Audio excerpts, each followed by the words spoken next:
walking past you and she needed help with her groceries, random girl, what would you do? Like, what do you think is the best thing to do?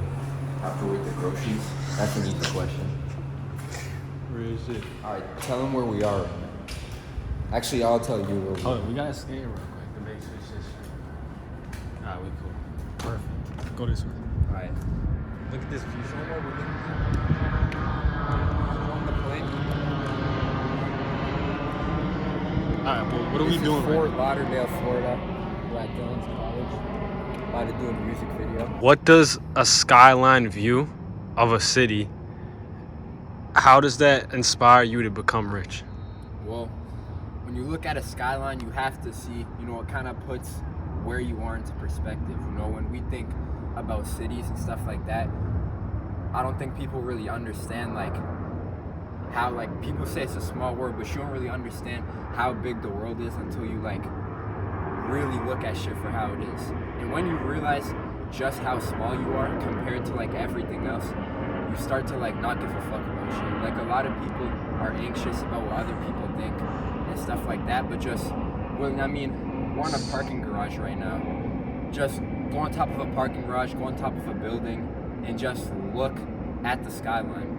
And Realize how small you are. after 5 seconds, you'll realize that nobody really gives a fuck what you're doing.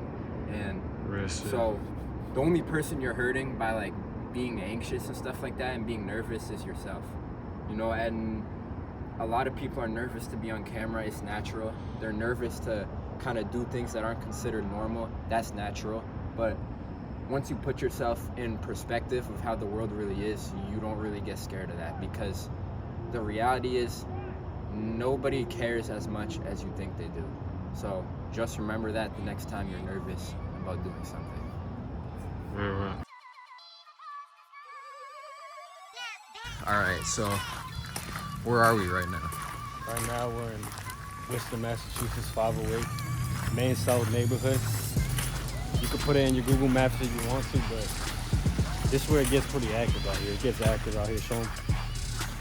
It's not a very good neighborhood. Usually in the summertime, mostly, you hear some shit go down, but right now the weather's decent. All right, so speaking of bad neighborhoods, Western culture, it romanticizes the hoods, Exactly. the bad neighborhoods a lot. So how do you feel about that? Do you think this is a good thing? Just what's your opinion on that? I'll start off with this. It's okay to be poor, but it's not okay to stay poor, Okay. right? So with that being said, it's okay to be born in the hood, but it's not okay to stay in the hood. That's where people mess up at, is people in Western culture, like you said, people like to put the hood on a pedestal and say it's cool and think that I gotta do this shit. In other hoods, it could be different, where people get pressured into it, they get jumped into doing some shit. But at the end of the day, you can always relate it back to being a man, okay? If you're a man and you're in the hood right now, how old are you, right? Ask yourself that question. Let's keep shit real. How old are you, okay? If you're a grown adult man, bro, you gotta look at yourself in the mirror and take accountability like everything else, bro. I just dropped out of college. Am I gonna blame it on my mom? Am I gonna blame it on somebody else? No, I'm gonna blame it on me. If it doesn't end up working out, it's my fault. It's your fault that you still in the hood. It's not cool, bro. The hoods are not cool. They could be cool, and the part that's a little messed up is that people look up to you, but in America nowadays, rap music, everything, they get it messed up with being a man. Men don't know how to be men, because instead of pushing and rapping about being a man and taking accountability for your actions, they put that to the side and they rap about shooting people, violence, and how the hood is cool. So at the end of it, it's okay to stay poor, but it's not okay to... It's okay to be poor, but it's not okay to stay poor. It's okay to be born in the hood until you get your shit together, but it's not okay to put it on a pedestal and teach your son that this shit is cool. Your goal as a man should be to make it so that your son does not have to be born into the hood. You can still go through tough times, though. That's the thing, bro. Here's the thing. You don't have to be born rich, but you can be born. You want to teach your son that everything takes hard work, but you as a man right now, bro, everything you do, every moment, every move you make in the hood, your son will reap the he will reap the consequences. He'll know deep down inside that your dad was a loser. Is what I'm saying. He'll know that your dad was a loser eventually, because he'll come across a video like this. You know? You know, now Dylan, not to get too personal, but your dad grew up in the hood, didn't he? Right. No, mine did too. He did. Our dads He did got grow shot up in way the- back in the day. You know, we don't have to go into that, but you know, the focus. Well, what I want to ask you, Dylan, is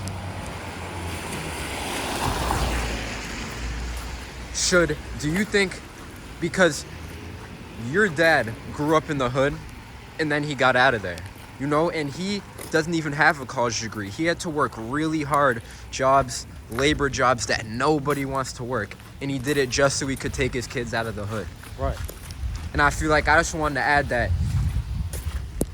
that's a really respectable thing to do. And I think if you're born in the hood, you should strive to be like that. Because a lot of people think that it's just a trap and that it's completely impossible. But, you know, I grew up, you know, people weren't getting shot on my street, but Yeah. and my dad came from getting shot to putting his son in a place where he never had to get shot, you know? Right. And the same thing with Dylan's dad.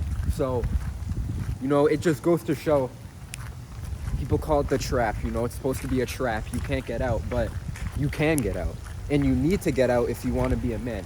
You can't call yourself that much of a man if you have people that you have to take care of and you still have them in the hood. It's just, people think it's cool, people romanticize it, and people also think that, like, you know, it's like their family, and like the hood treats them like a family.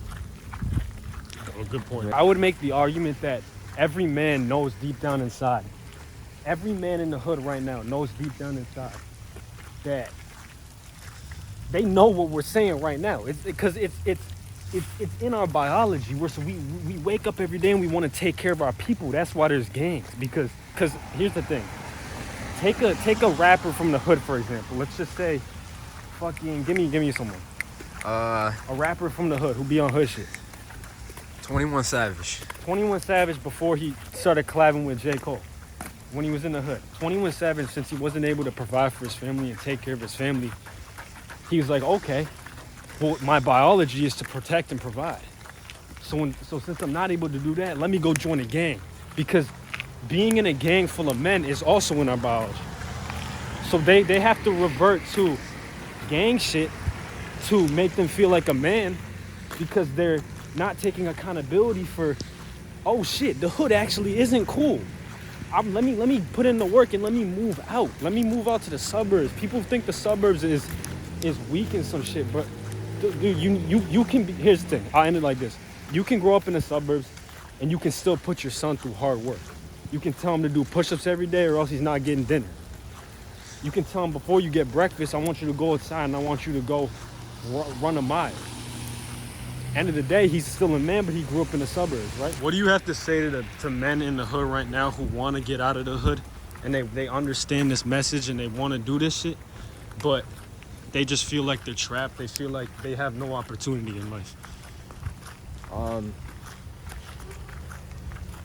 They know that the hood isn't cool. They want to get out, but they walk outside tomorrow morning and their friends are gangbanging. What do you got to say? It's really hard, you know. Peer pressure is a real thing. You know, it's biological. Peer pressure has always been biological. That's why it works so well. But what you have to understand is that sometimes, like, the most popular thing isn't the best thing. And if you really and truly understand that it's not a good thing for you to live there, then if you don't have any kids, you don't have a girl you got to take care of, then I would suggest you just get out of there. I don't get a plane ticket, do something, force yourself to leave. Because if you're surrounded, it doesn't matter how bad it is, you know. It doesn't matter how bad the situation is or how bad the decision you're making is. If enough people around you make that decision, you'll always fall into it eventually. They did an experiment and they showed like a line and you had to memorize how long the line was. And they gave the person 3 answers. 2 of them were obviously wrong and the third one was right. But they had everybody else besides them give the wrong answer, and they had the person who was the experiment go last, and the person who went last would almost always choose the same answer as everyone else, even though they knew it was wrong. That's what's happening to you guys. So imagine if that person wasn't in that room and it was just him. He would give the right answer. The same way you would make the right decisions if you didn't surround yourself with those people and you tried your hardest to go out to get away. So that's what you have to do. No matter how bad it is, if you thinks one way and everybody else around you thinks absolutely egregious things, has a egregious philosophy on life, if there's enough people around you who think that way, no matter how strong-minded you are, unfortunately, you're gonna fall into that way of thinking. So you have to keep that in mind. And if that's really a problem you deal with, the only option you have is to leave. You have to get out. You need to surround yourself with men. You need to take initiative. You need to be a man. You have to be a man. For sure, let's get it.